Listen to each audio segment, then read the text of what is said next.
Hello friends, आप देख रहे हैं प्राइम नॉलेज बाय केडी। और आज की वीडियो में फ्रेंड्स हम डिस्कस करेंगे।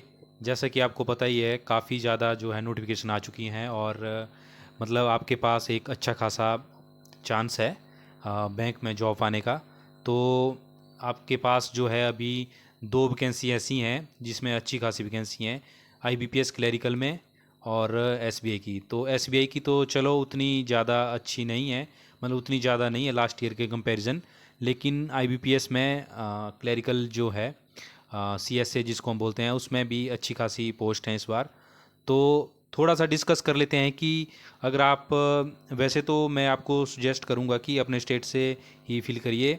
सिर्फ एक चांस, एक पॉइंट में मैं बात करूंगा कि अगर आपकी एज जो है जैसे एंड ऑफ द जो बिल्कुल जैसे आपकी एज 28 पे ही है, तो अब आप देख सकते हैं कि नहीं अदर स्टेट से भी फिल करने का, क्योंकि उसमें जो है पॉसिबिलिटी फिर आपको जितनी ज़्यादा हो सके आपको जहाँ पे वैकेंसी ज़्यादा हो वहाँ से फिल करना चाहिए। अदरवाइज़ अगर आपकी एज कम है, अभी 25-26 साल है, तो आप अपने स्टेट से ही फिल करिए। और तो जो आईबीपीएस क्लरिकल है उसमें तो आपकी ठीक है वैकेंसी मैक्सिमम सभी स्टेट में।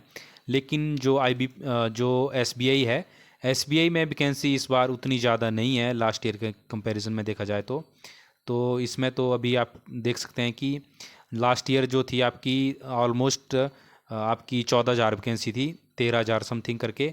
और जो इस अभी जो नोटिफिकेशन आई है उसमें अभी 5180 ही वैकेंसी आई है।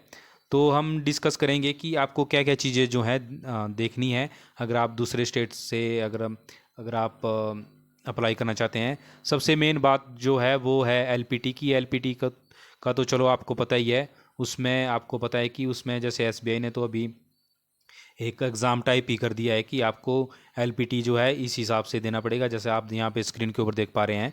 तो इसमें जो एलपीटी आपको रहेगा, जैसे नॉन वर्बल टेस्ट रहेगा और वर्बल टेस्ट रहेगा। तो इसमें भी ऐसा है कि अगर आप अगर दूसरे स्टेट से फिल कर रहे हैं तो उसमें भी दो बातें हैं। एक तो ये है कि आप सबसे पहले तो वो देखिए जो आपकी जो लैंग्वेज आपको आती है, जैसे हिंदी स्टेट है तो हिंदी स्टेट से ही फिल करने की कोशिश करिए। दूसरी बात, फिर भी अगर आप चाहते हैं कि नहीं जॉब चाहिए चाहिए और दूसरे स्टेट से फिल करना चाहते हैं जहाँ जहाँ पे आपको लग रहा है कि मैक्सिमम चांस हैं आपके क्वालिफाई होने के, तो उस स्टेट का फिर जो है अभी स्टार्टिंग से ही, जैसे मान लो अभी आपने फिल किया तो उसी टाइम से ही आप पढ़ना शुरू कर दीजिए। आधा घंटा 1 घंटा जो है एलपीटी के लिए उसकी प्रैक्टिस करना भी शुरू कर दीजिए। जैसे अगर आप चाहते हैं कि महाराष्ट्र से फिल करना चाहते हैं आपका आईबीपीएस का या एसबीआई का, तो दोनों का आप उसका जो है मराठी अभी से ही सीखना शुरू कर दीजिए। अगर आप गुजरात से फिल करना चाहते हैं या किसी भी दूसरे स्टेट से फिल करना चाहते हैं, अगर आपको वो लैंग्वेज नहीं आती है, अगर आपको वो, वैसे तो पहले तो आप कोशिश करिए कि जो लैंग्वेज आती है, जैसे आपको हिंदी आती है तो दूसरी हिंदी भाषी स्टेट से ही आप फिल करने की कोशिश करिए। बाकी ये तो था, एक पॉइंट था कि आपको लैंग्वेज का ये था। बाकी कुछ और बातें भी हैं जिसको आपको जो है मद्देनज़र रखना है यहाँ पे। चाहे आप एसबीआई का फिल कर रहे हो या आप आईबीपीएस का फिल कर रहे हो। आईबीपीएस में देखो वैसे तो अच्छी वैकेंसी हैं, लेकिन फिर भी जो बिल्कुल बॉर्डर लाइन पे हैं एज के, जिनको लगता है कि नहीं दूसरे स्टेट से फिल करना चाहिए, उनके लिए मैं कहना चाहूँगा कि एक तो ये है कि आपको सबसे पहले देखना है कि वैकेंसी जो है कैटेगरी वाइज चेक करिए आप कि उस आपकी स्टेट में और उस स्टेट में जो है वैकेंसी कितनी है। दूसरा आप ये तो चलो कॉमन सी बात है। दूसरी, आप वहाँ की लास्ट ईयर की कट ऑफ भी देखिए और साथ में उस स्टेट की जो है आपको पॉपुलेशन भी चेक करनी है कि कितनी पॉपुलेशन है, जो आपकी पर्टिकुलर कैटेगरी है उसके रिगार्डिंग कितनी जो है वहाँ पे पॉपुलेशन है, उसका भी थोड़ा सा अंदाज़ा लगाइए और उसको जो है वैकेंसी से डिवाइड करके देखिए कि पर वैकेंसी जो है कितना कैंडिडेट जो है वो आपको मिल रहा है वहाँ पे। ये अप्रॉक्स आपको थोड़ा बहुत जो है आइडिया लग सकता है परसेंटेज वाइज भी देख करके कि कितनी परसेंटेज है उस कैटेगरी की। दूसरी बात जो मैंने आपको बता दिया कि लास्ट ईयर की कट ऑफ से चेक करिए। और एक ये है आपको कि पॉपुलेशन से भी आप कंपैरिजन कर सकते हैं।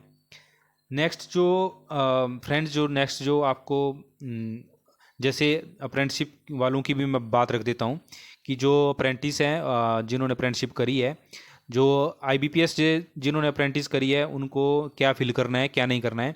IBPS क्लरिकल वाले में, CSA वाले में आपको HRMS ID चाहिए, स्टार्टिंग डेट चाहिए, एंड डेट चाहिए, और आपको एनरोलमेंट नंबर चाहिए। एनरोलमेंट नंबर में अगर आप वहाँ पे नो करते हो तब उसकी कोई ज़रूरत नहीं है। वैसे मुझे लगता है कि जो IBPS क्लरिकल में जो अप्रेंटिसशिप का वो जो कॉलम दिया है उसका उतना ज़्यादा रोल नहीं रहेगा, क्योंकि IBPS ने तो कहीं पे वहाँ पे मेंशन नहीं करा है कि उसके जो कुछ मार्क्स मिलेंगे या नहीं मिलेंगे, या फिर आपको आपका अगर इसका इंटरव्यू होता तब तो भी बात मान लेते कि नहीं, इंटरव्यू में थोड़ा बहुत इसका इम्पैक्ट पड़ जाता है कि आपने अप्रेंटिसशिप करी है। इसका कोई इंटरव्यू नहीं है तो फिर मुझे नहीं लगता कि IBPS में उतना ज़्यादा इसका रोल रहेगा, IBPS क्लरिकल वाले में। हाँ, SBI में इसमें आपकी जो एनरोलमेंट नंबर तो नहीं चाहिए इसमें। SBI में अगर आप फिल कर रहे हैं अप्रेंटिस वाले, तो उसमें आपकी HRMS ID लगेगी, स्टार्टिंग डेट लगेगी, और एंड डेट लगेगी, सिर्फ इतना ही मेंशन होगा।